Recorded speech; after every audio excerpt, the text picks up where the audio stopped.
Bonjour à tous, on se retrouve pour la dernière séance sur les mobilités internationales.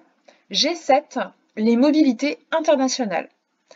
Aujourd'hui, vous allez devoir expliquer les effets des migrations internationales sur les territoires, que ce soit pour les pays de départ ou pour les pays d'arrivée. Je vous laisse prendre votre cahier pour démarrer la séance et prendre des notes. Séance 3. Quels sont les effets sur les territoires? Séance 3. Quels sont les effets des migrations internationales sur les territoires? Ou quels sont les effets des migrations mondiales sur les territoires? Vous allez devoir prendre en note les effets. Donc je vais vous expliquer les effets, vous allez devoir prendre des notes. J'ai inclus quelques mots-clés qui apparaîtront sur l'écran pour vous aider dans la prise de notes.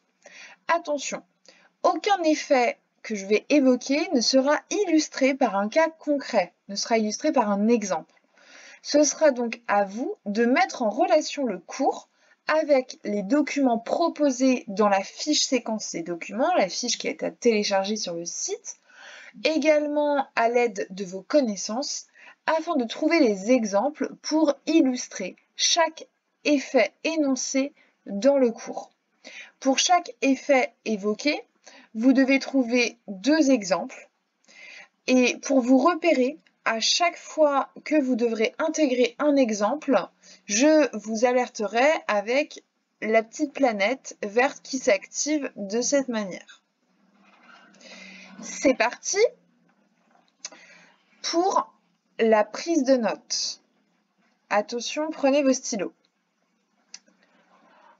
En 1948, la Déclaration universelle des droits de l'homme promulguée par l'ONU réaffirme le droit à la mobilité et à la migration. Donc l'ONU en 1948, avec la Déclaration universelle des droits de l'homme, réaffirme le droit pour chaque homme, le droit à la mobilité et à la migration. Ces mobilités ne sont pas sans conséquences pour les territoires de départ et les territoires d'arrivée. Parfois bienfaitrices, les mobilités sont aussi des défis pour les territoires. En effet, donc, parfois elles sont bénéfiques pour les terres d'arrivée ou les terres d'accueil, mais parfois les mobilités représentent des enjeux, des défis pour les territoires. Expliquons donc quels sont les effets des migrations internationales, tout d'abord pour les pays de départ. Pour les pays de départ, les migrations ont souvent un enjeu économique. Donc les migrations internationales représentent un enjeu économique pour les pays de départ. Les migrants partent travailler à l'étranger et une fois ces migrants partis travailler à l'étranger, ils renvoient une partie de leurs revenus dans leur pays d'origine, ce qu'on appelle les remises.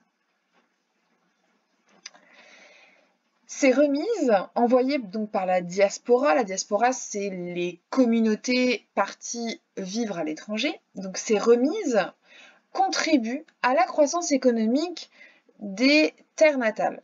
En 2018, 1 milliard de personnes dépendent de ces remises évaluées à 642 milliards de dollars dans le monde.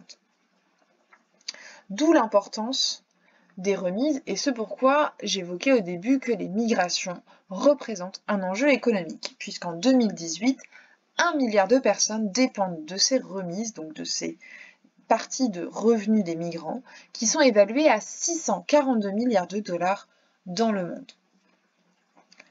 Illustrons maintenant notre effet par un cas concret. Et là, pour démarrer, c'est moi qui vais vous donner le premier exemple.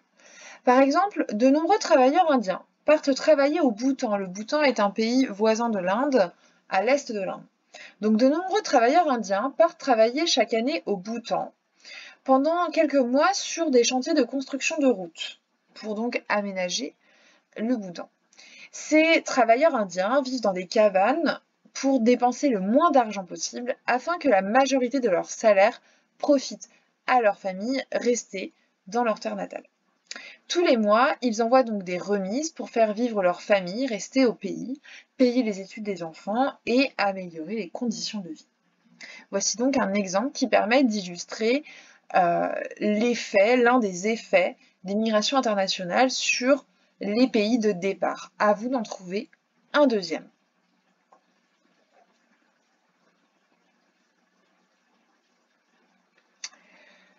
Je continue. En plus, avec l'attrait de l'enrichissement économique, s'y développent dans les pays de départ de plus en plus des trafics de travailleurs clandestins. En effet, dans les pays de départ, des individus profitent de la naïveté des migrants pour développer des trafics de travailleurs clandestins.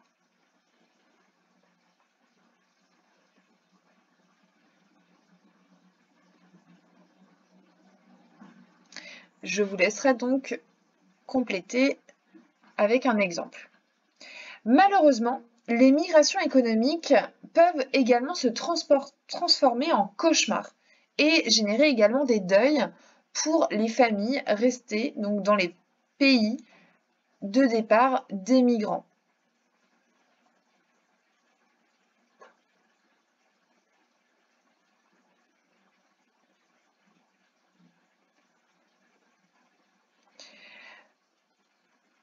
Continuons maintenant avec les effets pour les pays d'accueil. Quels sont les effets dans les pays d'accueil?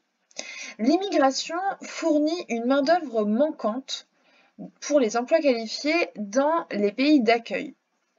En effet, la population migrante arrive et permet de combler les emplois qui n'étaient pas pourvus dans les pays d'accueil. Donc l'immigration fournit une main-d'œuvre qui manquait pour les emplois qualifiés, mais également pour les emplois peu qualifiés dans les pays d'accueil. Et également, ces migrants permettent de ralentir le vieillissement démographique dans les pays d'accueil. Ils permettent de ralentir le vieillissement de la population.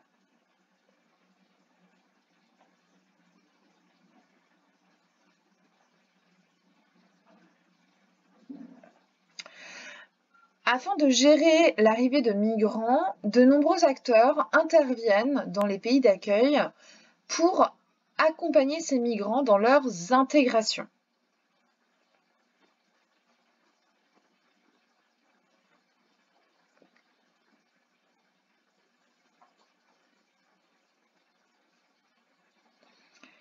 Aussi, ces migrations internationales permettent des brassages culturels. En effet, les communautés étrangères, appelées diaspora, peuvent influencer les terres d'accueil avec leur gastronomie, leurs traditions.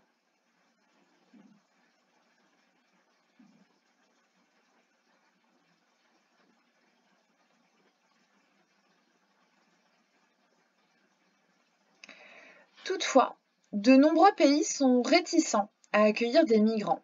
Ces migrations peuvent provoquer en effet des tensions sociales et politiques.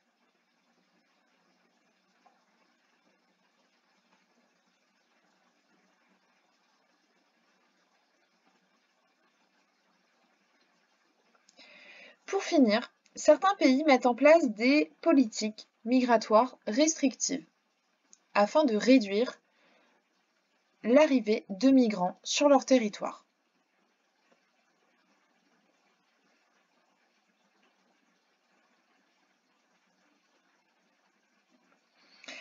À présent, vous avez donc un aperçu des effets des migrations internationales sur les territoires. Vous pouvez bien évidemment regarder à nouveau cette vidéo afin de vous assurer que vous avez une prise de notes complète. Pour rendre votre cours le plus complet possible, à vous de mener votre recherche documentaire en consultant les documents mis à disposition et également en faisant appel à vos connaissances, afin d'illustrer chaque effet évoqué par 2 exemples minimum. Je vous souhaite bon courage et je vous dis à bientôt.